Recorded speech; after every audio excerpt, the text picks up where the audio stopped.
5. Wah, terus langsung les ya? Iya, langsung les Kak. Wah, tapi tetap semangat ya? Semangat dong. Oke, sip. Tadi berangkat ke sini Naik motor. Oh, naik motor. Oke, kalau gitu kita bisa mulai les pada sore hari ini ya. Oke Kak. Jadi yang akan kita pelajari pada sore hari ini, belajar apa hari ini, yaitu 2 submateri, yaitu tentang definisi virus. Nanti kita bisa belajar 10 menit aja. Terus yang kedua itu struktur virus 25 menit, gitu ya. Oke Kak. Nanti yang bisa aktif menjawab, nanti saya berikan start jam, jadi silakan untuk aktif. Oke? Oke Kak. Oke, jadi kita belajar yang pertama dulu. Yang pertama kita akan membahas tentang definisi virus.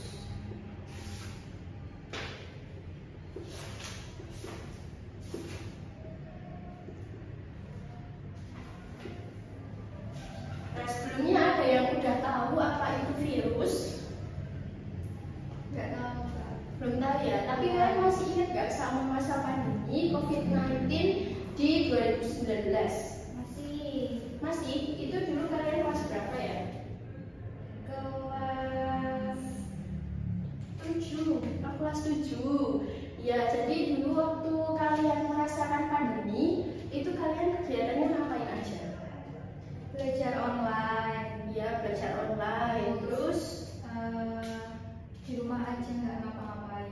oh, di rumah aja. Oh, bener ya Mas, itu jadi sekolahnya juga dari rumah, apa-apa dari rumah gitu ya. Terus jadi banyak kegiatan yang harus dilakukan di rumah. Nah, itu karena apa? Karena memang pandemi itu disebabkan oleh virus ini. Padahal virus itu dia merupakan racun yang bersifat menular, jadi membahayakan. Maka dari itu, pada saat itu kita diminta untuk melaksanakan kegiatan di rumah. Jadi virus itu berasal dari bahasa Latin. Virus itu berasal dari bahasa Latin yang artinya itu virion. Virion.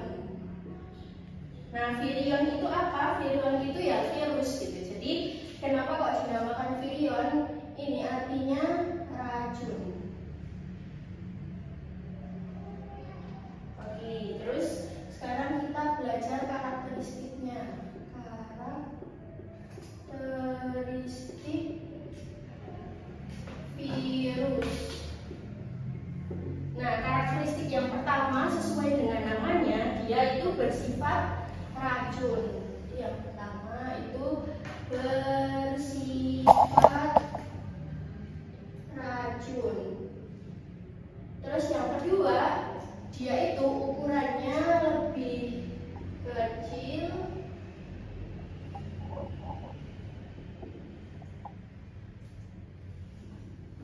daripada bakteri. Terus selain itu dapat dikristalkan. Terus yang selanjutnya itu bersifat aseluler atau bukan sel, karena virus itu memiliki susunan yang sederhana, jadi dia disebut aseluler atau bukan sel, karena kalau sifat sel itu kan kompleks ya. Terus yang lainnya itu dia tidak dapat tumbuh menjadi lebih besar dan juga tidak mampu untuk berkembang. Terus yang selanjutnya, sel ini dapat berkembang biak. Virus dapat berkembang biak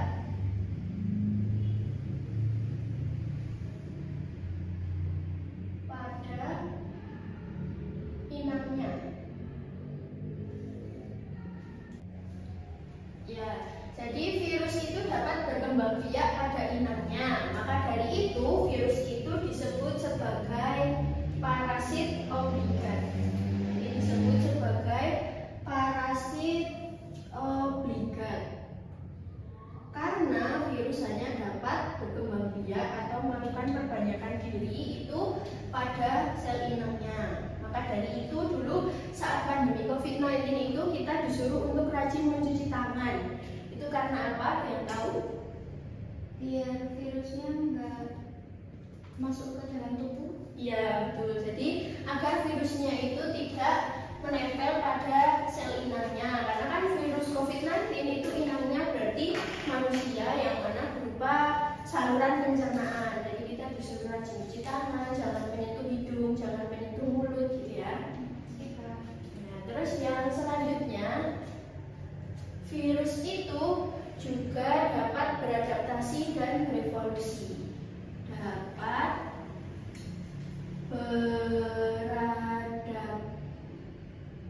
beradaptasi dan berevolusi.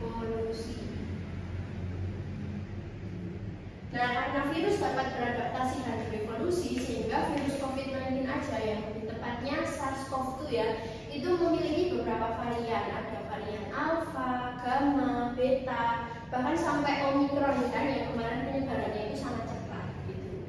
Terus yang selanjutnya itu virus tidak memiliki kemampuan regulasi. Tidak memiliki kemampuan regulasi.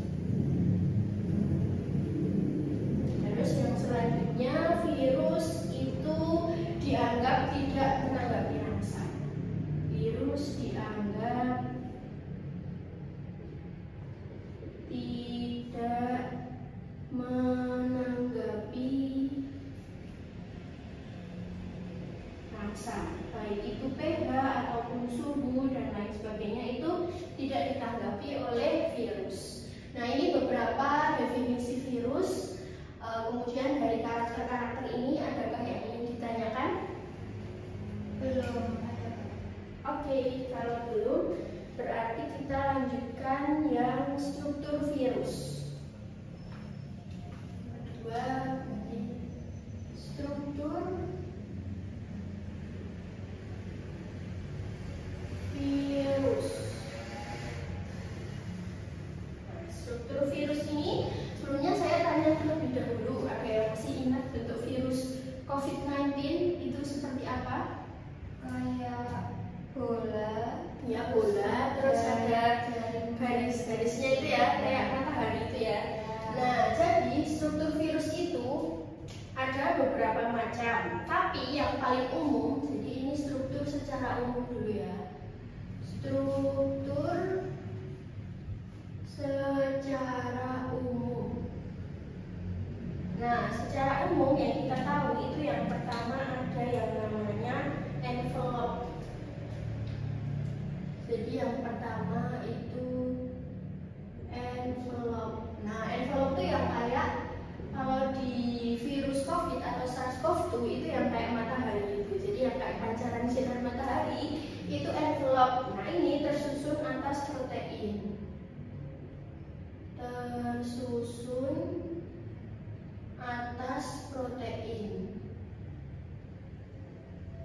Tapi nggak semua virus itu memiliki envelope. Jadi hanya beberapa virus aja yang memiliki envelope, termasuk SARS-CoV-2 ini tadi.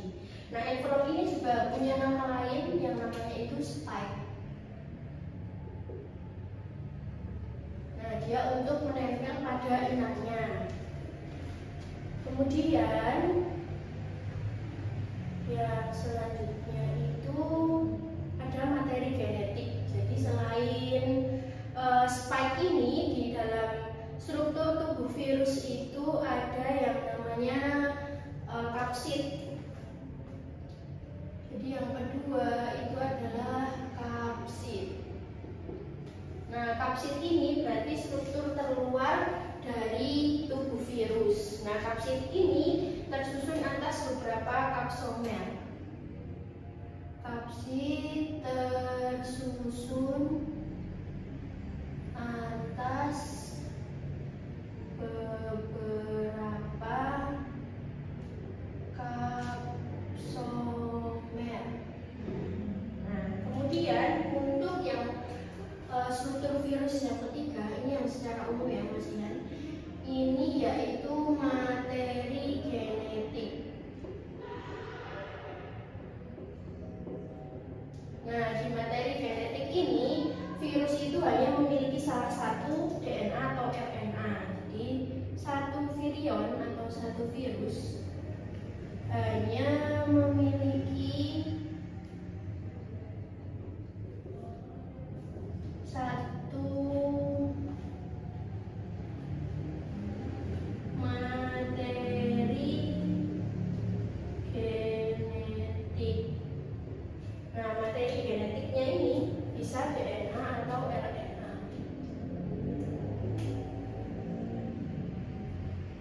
Materi genetik dapat berupa DNA atau RNA.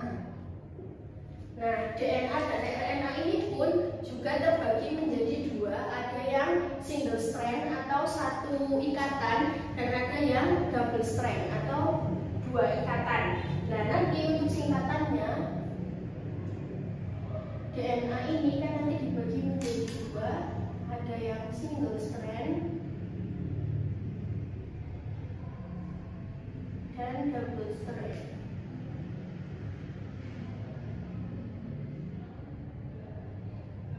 Nah, maka dari itu nanti untuk singkatannya itu ada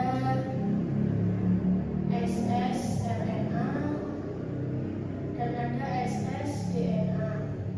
Kemudian ada dsRNA dan ssDNA. Nah, ini nanti virus itu bisa memiliki salah satunya. Nanti untuk virus yang memiliki materi genetik DNA berarti dia termasuk virus DNA, sedangkan yang memiliki materi genetik RNA itu berarti berupa virus RNA gitu. Sampai sini ada pertanyaan?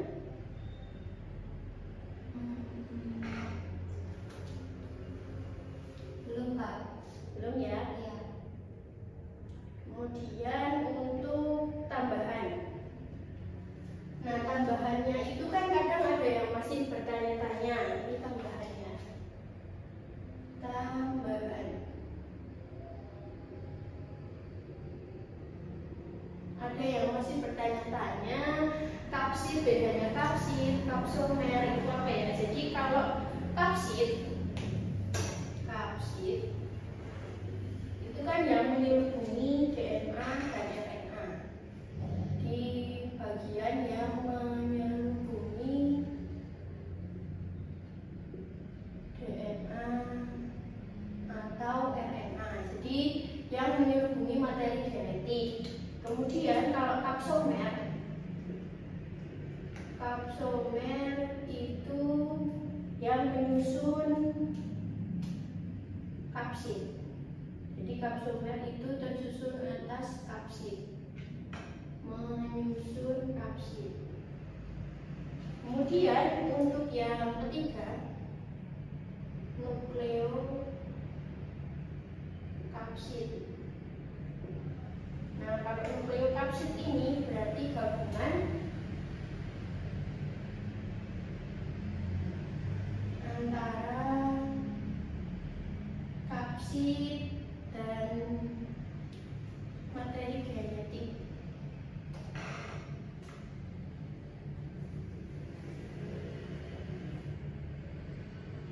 Oke, sampai sini ada pertanyaan perbedaan dari kapsid, kapsomer, dan nukleokapsid? Belum? Belum, tadi ya, Pak. Oke. Kalau belum berarti kita lanjut ya. Jadi selain ketiga ini kan struktur secara umum itu pasti virus memiliki envelope, memiliki kapsid, dan memiliki materi genetik. Selain itu ada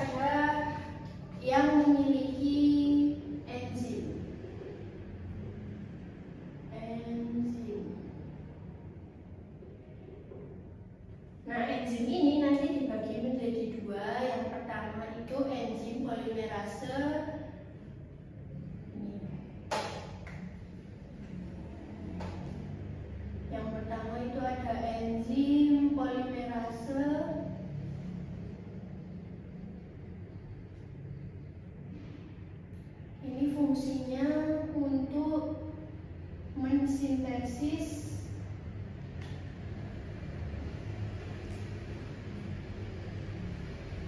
DNA dan RNA. Kemudian yang kedua itu ada enzim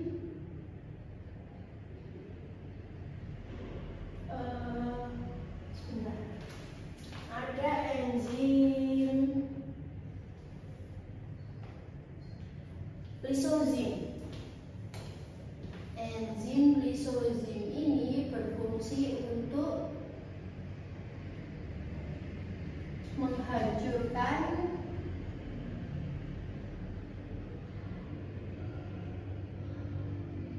dinding sel inang. Nah, jadi ada dua enzim ini. Biasanya letak enzim lisozim ini terletak di jarum penusuk.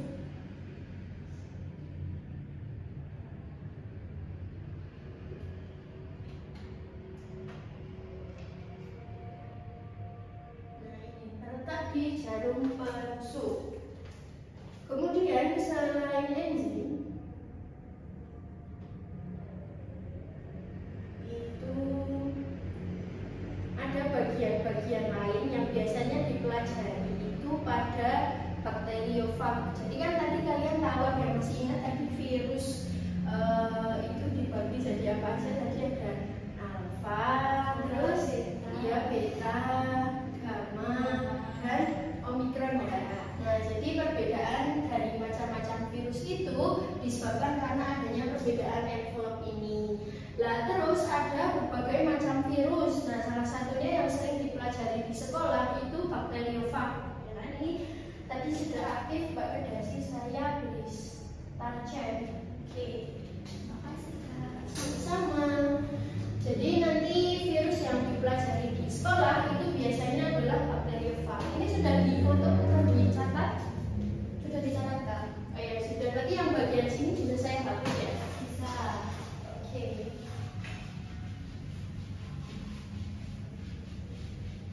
Jadi ada yang namanya bakteriofag. Namanya aja udah bakteriofag, berarti dia adalah virus yang menyerang bakteri. Ya, benar sekali. Oke, yang lagi dijawab, saya beri lagi. Jadi salah satu virus itu yang namanya bakteriofag.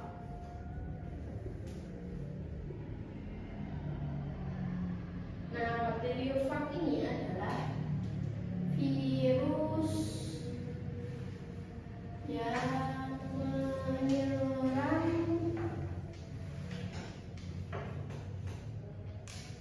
bakteri, makanya namanya bakteriofag.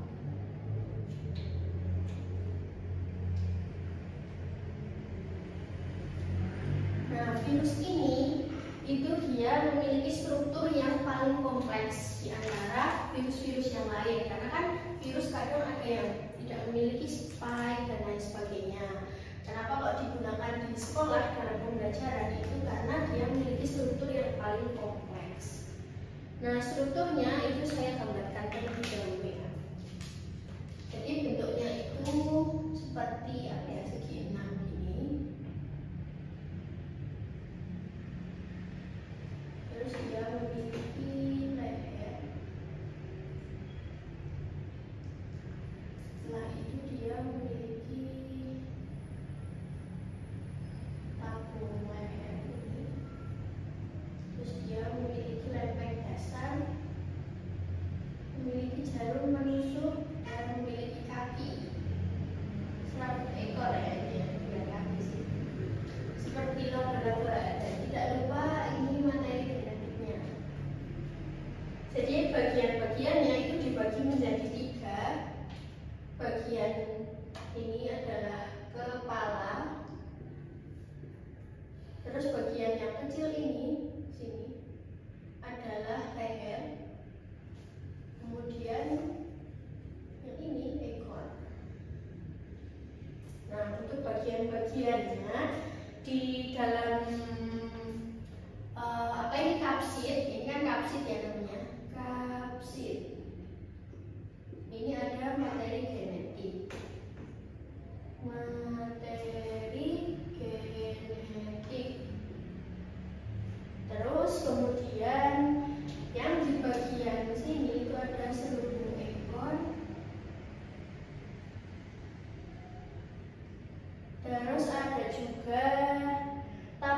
ekor, jadi yang di dalam ini adalah tabung ekor.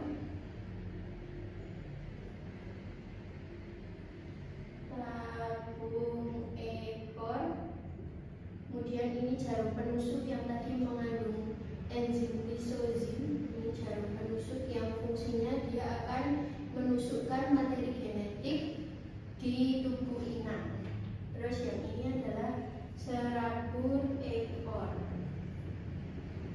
Serabut ekor, dan yang di bawah ini ada lempeng dasar.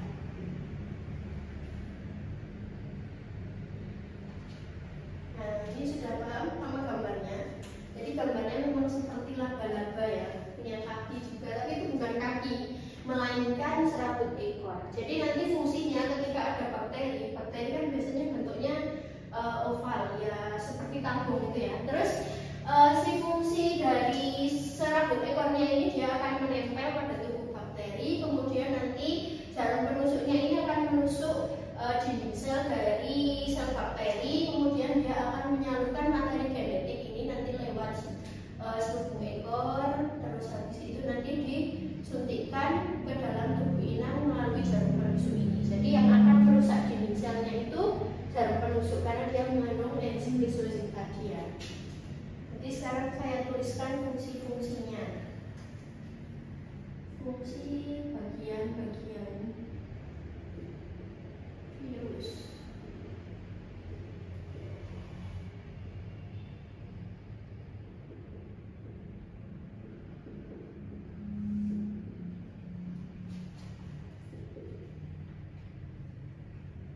Yang pertama ada kapsid.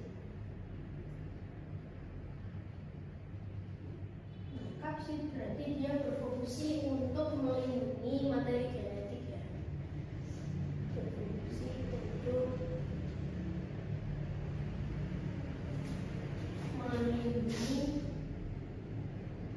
Tadi juga sudah saya jelaskan kan, ini kapsid tersusun atas beberapa kapsomer yang mana fungsinya melindungi materi genetik.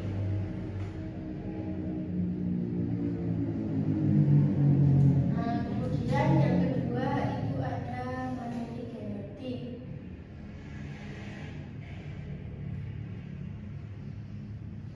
Ini nanti yang akan memberikan jenis apakah virus itu DNA atau virus RNA. Kemudian yang ketiga ada tabung ekor. Tabung ekor ini yang akan menyalurkan materi genetik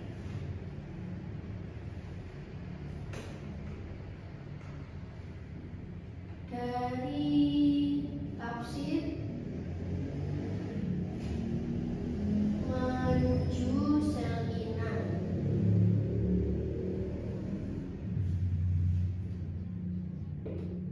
Terus yang keempat, selubung ekor. Ini fungsinya untuk menyelubungi ekor. Menyelubungi ekor. Kemudian yang kelima itu lempeng dasar. Lempeng dasar ini tempat melekatnya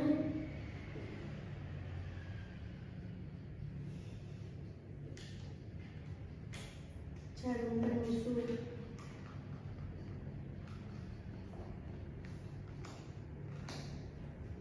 Yang sebelah ini juga sudah dicatat ya.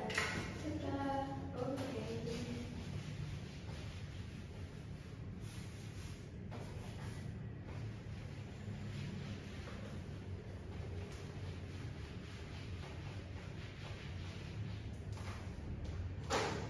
Tempat melekatnya jarum penusuk. Terus yang keenam itu ada jarum penusuk. Jadi sudah saya sampaikan kalau jarum penusuk ini adalah jarum yang akan merusak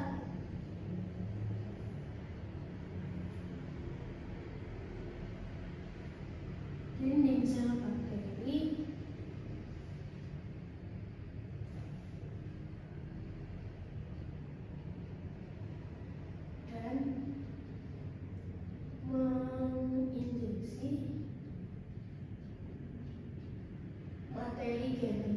pada tubuh bakteri.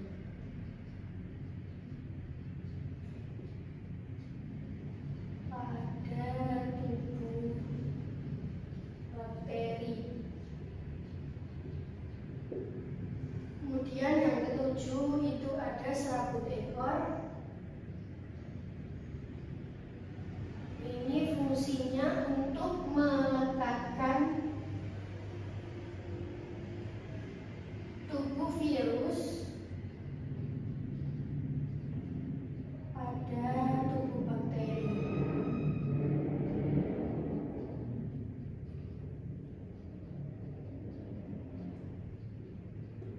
Nah, sudah ibu ada pertanyaan?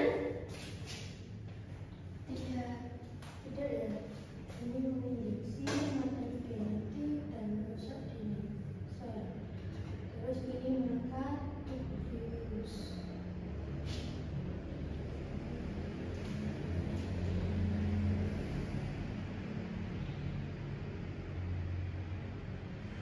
Jadi tidak ada pertanyaan ini berarti tidak. Kalau begitu mungkin kalian bisa mengerjakan cek konsep 1. Dibuka HP-nya ya. Bisa kalian kerjakan cek konsep 1 itu ada 4 nomor ya, dari nomor 1 sampai nomor 4. Silakan bisa dikerjakan. Membutuhkan waktu berapa menit? 10 menit cukup? Cukup. Oke. Ketemu ya benar ya? Iya betul itu cek konsep 1. Ya silakan bisa dikerjakan dulu. Kalau ada yang belum selesai dicatat bisa sambil dilanjutkan mencatatnya.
selesai, mari kita bahas bersama-sama.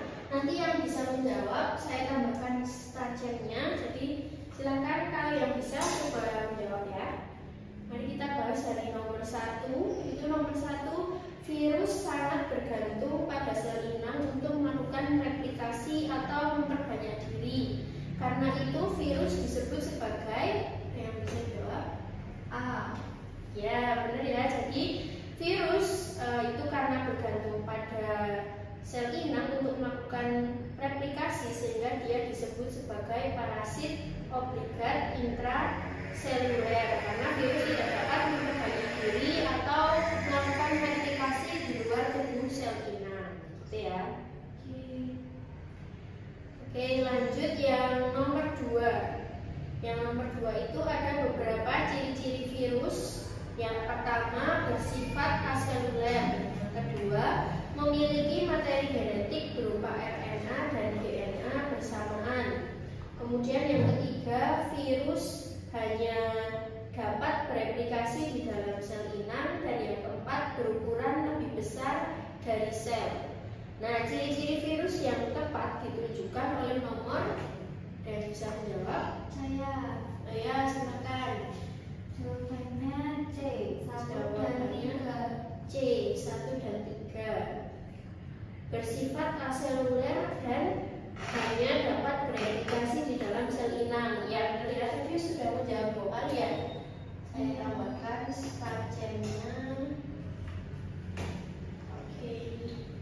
Ya, betul. Jadi ciri-ciri virus itu bersifat aseluler, memiliki materi genetik berupa RNA atau DNA saja. Jadi kalau bersamaan itu salah, makanya yang nomor 2 itu bukan ciri-ciri virus. Kemudian yang ketiga, virus hanya dapat bereplikasi di dalam sel inang. Dan yang keempat, berukuran sangat kecil, pada umumnya lebih kecil dari sel. Jadi yang nomor 4 berarti salah karena berukuran lebih besar daripada sel. Padahal virus itu ukurannya pun lebih kecil daripada bakteri, kan? Bakteri yang ukurannya udah sangat kecil pun virus itu lebih kecil daripada itu, gitu. Kemudian yang ketiga itu ada gambar virus. Virus tersebut tersusun atas, jawabannya apa itu? B. Nukleokapsid. Iya, benar. Tersusun atas nukleokapsid, karena itu kan bakteriofag ya, gambar bakteriofag itu merupakan kelompok virus telanjang karena virus tersebut tidak memiliki envelope sehingga hanya tersusun atas nukleokapsid, yaitu gabungan dari kapsid dan materi genetik. Kemudian yang keempat itu ada gambar coronavirus. Pernyataan berikut yang benar terkait gambar di atas adalah B. Ya, B. Karena merupakan bagian yang memudahkan virus mengenali sel inang. Ya, betul. Karena P itu kan spike itu tadi ya, yang termasuk envelope. Nah, jadi dia yang memberikan ciri-ciri pada coronavirus. Sedangkan gambar yang P itu apa? P. Yang P itu ya tadi itu ya jawabannya ya, protein spike yang berperan sebagai pengenal, ya kan? Ya. Sehingga virus dapat dengan mudah memasuki sel inang. Jadi kalau dulu kalian disuruh rajin cuci tangan, yaitu biar protein spike-nya itu nggak menempel pada tangan, karena itu nanti yang akan memudahkan coronavirus untuk menginfeksi sel inang. Kemudian gambar yang Q itu apa ya, Q? Subprotein. Yang Q itu adalah Envelope. Ya, envelope berupa membran lipid bilayer yang rentan rusak terhadap suhu tinggi dan disinfektan serta sabun. Envelope adalah bagian tempat melekatnya spike, sehingga jika bagian ini rusak, virus tidak dapat menginfeksi sel inang. Jadi tadi envelope ini kan yang menempel pada sel inang, maka dari itu dia bisa mudah hilang atau mati, rentan rusak itu pada suhu yang tinggi atau ketika terkena disinfektan dan sabun. Nah, untuk itu kita harus rajin mencuci tangan dan menggunakan hand sanitizer, ya kan? Ya. Kemudian gambar yang R itu gambar apa? Materi genetik. Ya, materi genetik, benar sekali. Saya tambah lagi sarjanya. Ya, betul, itu materi genetik yang berperan penting dalam proses perbanyakan virus di dalam sel inang. Kemudian yang terakhir gambar S, huruf S itu menunjukkan gambar apa? Kapsid. Ya, kapsid. Kapsid yang tersusun atas subprotein yaitu kapsomer dan berfungsi melindungi materi genetik. Sampai sini sudah paham itu gambarnya. Jadi perbedaan antara coronavirus dan bakteriofag tadi, kalau bakteriofag ini kan bentuknya polihedral, itu langsung kapsid ya. Sedangkan kalau yang coronavirus itu masih dilapisi oleh envelope tadi. Jadi ketika sudah ada kapsid, tapi di luarnya masih tersusun atas envelope dan ada spike-nya. Jadi kayak bunga matahari gitu ya. Kayak matahari ya, bunga matahari. Ya, ada pertanyaan? Tidak. Oke, kalau gitu kita simpulkan pembelajaran pada hari ini. Tadi kan kita sudah mempelajari, kita review kembali. Tadi kita sudah mempelajari tentang definisi virus, terus ada struktur virus, ada yang bisa menyebutkan tadi definisi virus itu apa? Virus berasal dari bahasa Latin yang artinya virion atau racun. Ya itu ya, tadi kita kan sudah tahu bahwa virus itu berasal dari bahasa Latin yang artinya racun. Kemudian ada yang bisa menyebutkan tadi karakteristiknya, sudah mencatat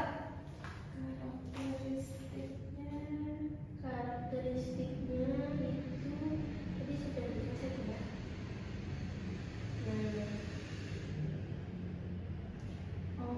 Ya, ada yang bisa menyebutkan karakteristiknya tadi yang sudah dipelajari itu ada apa saja? Saya Kak.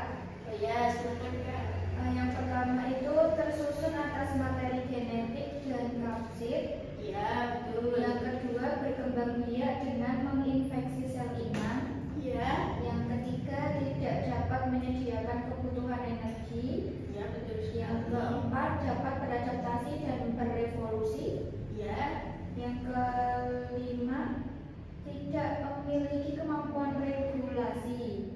Ya. Yang keenam tidak dapat tumbuh dan berkembang, dan yang terakhir dianggap tidak menanggapi rangsang. Ya, betul sekali. Jadi itu tadi dari karakteristik ya, sudah paham semua kan?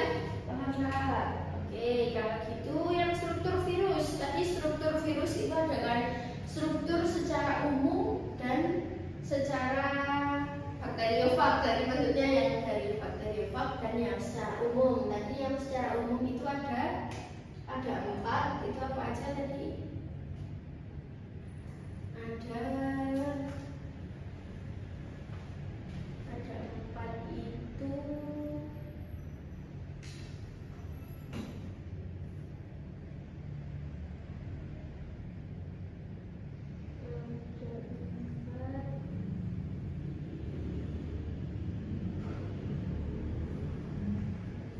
Ya, ini tadi ada materi genetik, terus ada kapsid, ya kapsid dan envelope. Ya, envelope dan enzim. Ya, tadi ada 4 ya.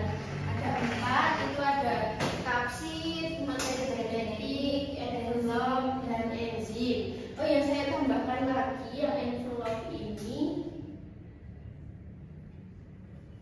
Saya sampaikan tadi ada yang terlewat ya, ini ya yang envelope ini contohnya pada virus influenza. Tulis di sini ya, ini udah ada ya. Iya.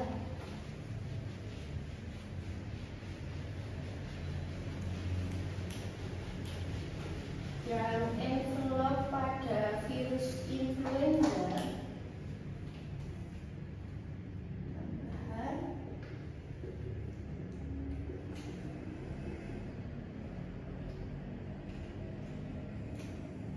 envelope.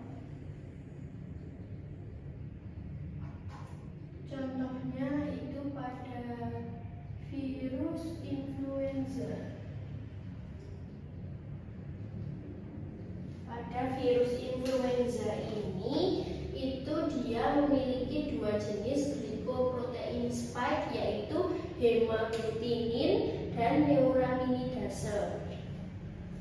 Ada dua, hemaglutinin dan neuraminidase. Jadi yang ini disingkat menjadi HA, kemudian yang ini disingkat menjadi Na. Jadi ada dua ini, ada dua spike, ada dua jenis spike. Kemudian pada virus SARS-CoV-2, yang virus COVID-19, ada virus COVID-19 atau lebih tepatnya dulu virus SARS-CoV-2. Ini memiliki dua spike juga jenis envelop. Yang pertama itu subunit 1 dan subunit 2. Jadi ada dua jenis spike juga pada virus. Nah, yang subunit 1 dia akan berikatan dengan reseptor berupa reseptor ACE2 pada permukaan sel inang untuk mendorong pembentukan vesikula kecil yang akan membawa masuk partikel virus. Kemudian untuk yang subunit 2 itu berfungsi mendorong fusi antara membran envelop virus dengan membran vesikula sehingga materi genetik virus dapat disalurkan ke sitoplasma sel inang. Ini ditambahkan aja tadi di catatan kalian ya.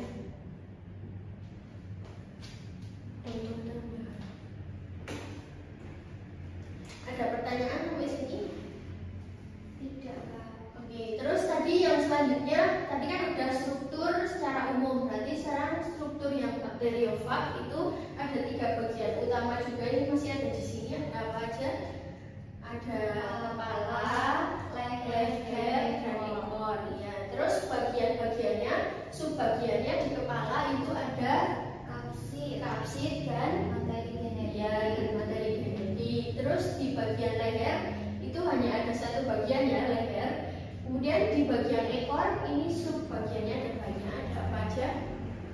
Tabung ekor, efek dasar, serabut ekor, sama jarum menusuk, dan satu lagi itu selubung ekor. Ya, selubung ekor. Oke. Tambah lagi, terima kasih karena sudah menyimpulkan. Sampai sini ada pertanyaan? Tidak.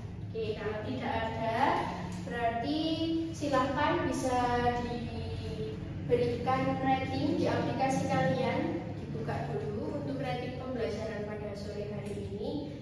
Apakah kalian sudah paham atau belum, bisa diberikan rating ya? Sudah bisa ya? Sudah untuk bagian ratingnya? Yang ini Kak? Ya, betul sekali bagian itu. Jadi bisa jujur aja ya, kalau misalnya ada yang nggak paham atau gimana bisa ditanyakan juga. Sudah, Kak. Oke, sudah di rating. Ya, terima kasih atas ratingnya. Benar udah paham? Ini ada pertanyaan? Cukup, Kak. Oke, kalau cukup mungkin saya cukupkan sekian pembelajaran pada sore hari ini. Semoga bermanfaat. Nanti pulangnya hati-hati. Saya akhiri, wabillahi taufiq wal hidayah.